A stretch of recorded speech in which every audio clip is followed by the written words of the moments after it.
Hello students, তোমাদের সকলকে স্বাগত জানাই ক্ল্যারিটি ক্লাসেস কমার্সের একটি নতুন ভিডিওতে। তো আজকের ভিডিওতে আমি ক্লাস 11 সেমিস্টার 2 এর কস্টিং এর সাজেশন দেবো। তোমরা অলরেডি থাম্বনেল দেখে নিয়ে এই ভিডিওটার মধ্যে ক্লিক করেছো। তো সেটি দেওয়ার আগে আমি আগের যেরকম অ্যাকাউন্টেন্সি ভিডিওতে করেছিলাম, একটা ডেমো পেপার নিয়ে বা একটা মডেল সেট নিয়ে দেখিয়েছিলাম যে অ্যাকাউন্টেন্সিতে কিভাবে আমাদের থিওরি আসতে পারবে। সেরকম আমি খালি কস্টিং এর পার্টটা দেখতে পাচ্ছ। কস্টিং এবং ট্যাক্সেশন আছে, ট্যাক্সেশনের থিওরি আমি পরে দিচ্ছি, সাজেশন যেটা আছে এটা 40 মার্কস আছে, খালি কিন্তু আমি কস্টিং এর পার্টটা নিয়ে একটু আলোচনা করে দিচ্ছি।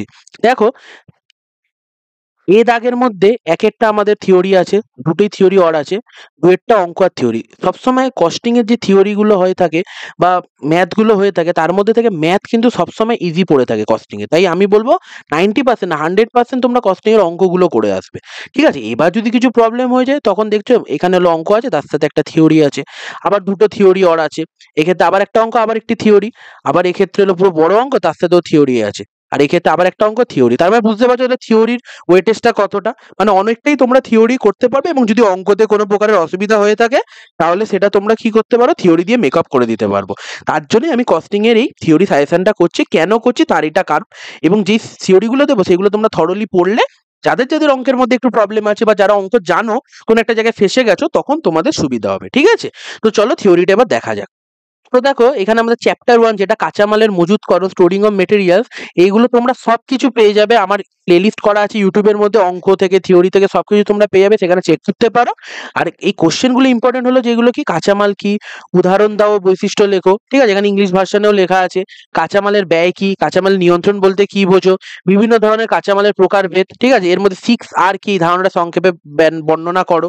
এখানে রিডিউস, রিইউজ এই সমস্ত কিছু চলে আসবে। এই কোশ্চেনটা বেশি ইম্পর্টেন্ট, এইটাও খুব ইম্পর্টেন্ট। ঠিক আছে, কাঁচামালের ব্যয় কি এই পার্টটাও ইম্পর্টেন্ট। সবগুলোই আছে, কিন্তু আমি আরো বলে দিলাম। এখানে বিন কার্ড এবং স্টোরস লেজারের মধ্যে পার্থক্য, এবং কাঁচামালের মজুতের গুরুত্ব, এবং কেন্দ্রীভূতকরণ ও অকেন্দ্রীভূত মজুতের পার্থক্য। ঠিক আছে, centralize and decentralize storing system, এইগুলো আমাদের চ্যাপ্টার 1 থেকে। আর চ্যাপ্টার 2 থেকে আমাদের আছে কাঁচামালের নিয়ন্ত্রণ, যেটাকে আমাদের চ্যাপ্টার 2। কাঁচামালের নিয়ন্ত্রণের কি উদ্দেশ্য, লিড টাইম কাকে বলে, মিড ব্যয় ফরম্যাশ কি, এর নির্ণয় সূত্র। এটা তো আসলে কি অঙ্কের চ্যাপ্টার, কিন্তু এখান থেকেও কিছু কিছু থিওরি থাকে অঙ্কের সাথে অর করার জন্য।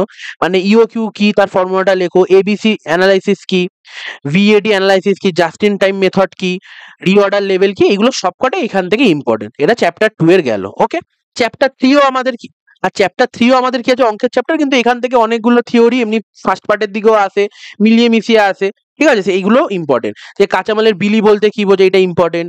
বিলির মূল্য নির্ধারণ বলতে কি বোঝো, কাঁচামালের বিলির উদ্দেশ্য কি, উদ্ভিদ মানে সারপ্লাস এবং ডেফিসিট কি হয়ে থাকে, থাকে না অঙ্ক করার টাইমে স্টোরস লেজারে, সেইখানে ওইটাকে থিওরিতে আমাদের বোঝাতে হবে কি আছে।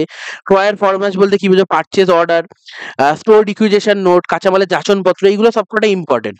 কাঁচামালের প্রাপ্তির স্বীকারপত্র, গুড রিসিভ নোট বলতে কি বোঝো, কাঁচামালের মজুত এবং যেটা আছে স্টোর রিকুইজিশন নোট এবং বিলস অফ মেটেরিয়ালের মধ্যে পার্থক্য, এইগুলো খুব ইম্পর্টেন্ট। ঠিক আছে, আরেকটা ইম্পর্টেন্ট জিনিস হলো আমাদের কি কাঁচামালের ঘাটতি মজুতে কিভাবে দেখানো হয়, এবং হিসাব সংক্রান্ত মান 2 অনুযায়ী আমাদের কিসের ভিত্তিতে কাঁচামালের মজুতের মূল্যায়ন করা হয়ে থাকে। ঠিক আছে, অ্যাকাউন্টিং স্ট্যান্ডার্ড 2 অনুযায়ী, যে মার্কেট প্রাইস আর cost price whichever is lower. ঠিক আছে, তাহলে এই কোশ্চেন গুলো তোমরা ভালো করে রেডি করতে থাকো। এখন চ্যাপ্টার 3 চ্যাপ্টার 2 থেকে পুরো দিয়ে দিলাম, মানে প্রত্যেকটা চ্যাপ্টার থেকে দিয়ে দিলাম, প্রতিটা চ্যাপ্টার থেকে। এগুলো তোমরা স্ক্রিনশট নিয়ে তোমাদের যে যার বই আছে যেরকম যেরকম এই সব জায়গাতে পেয়ে যাবে। যদি কোনো কোশ্চেন খুঁজতে অসুবিধা হয় আমাকে জানাতে পারো কমেন্ট সেকশন, আমার টেলিগ্রাম আছে সেখানেও আমাকে মেসেজ করতে পারো, আমি বলে দেওয়ার চেষ্টা করব। ঠিক আছে, তো এইগুলো তোমরা রেডি করতে থাকো, সামনে পরীক্ষা এসে গেছে, এমনি তো তোমাদের ভালো করে কস্টিং এ মার্কসও তুলতে হবে। তো যাদের অঙ্কতে প্রবলেম আছে তারা আমার প্লেলিস্টও চেক করতে পারো, সেখানে খুব ইজি ভাবে বোঝানো আছে, এবং থিওরি তো আমি দিয়ে দিলাম। এইগুলো করো, এগুলো থেকে আসার অনেকটাই চান্সেস আছে, এবং আশা করি তোমাদের এক্সামও ভালো হবে। তো চলো দেখা হচ্ছে নেক্সট ভিডিওতে কোনো সাজেশনের সাথে বা অন্য কোনো টপিক নিয়ে। তোমরা কমেন্টে জানো তোমরা কি টপিকের ভিডিও চাও, সাজেশন চাও নাকি কোনো স্পেসিফিক টপিক চাও, ফাইনাল অ্যাকাউন্টস কিছু ইত্যাদি টাইপের। ঠিক আছে, সেগুলো কমেন্ট করে জানাও। তো বাই।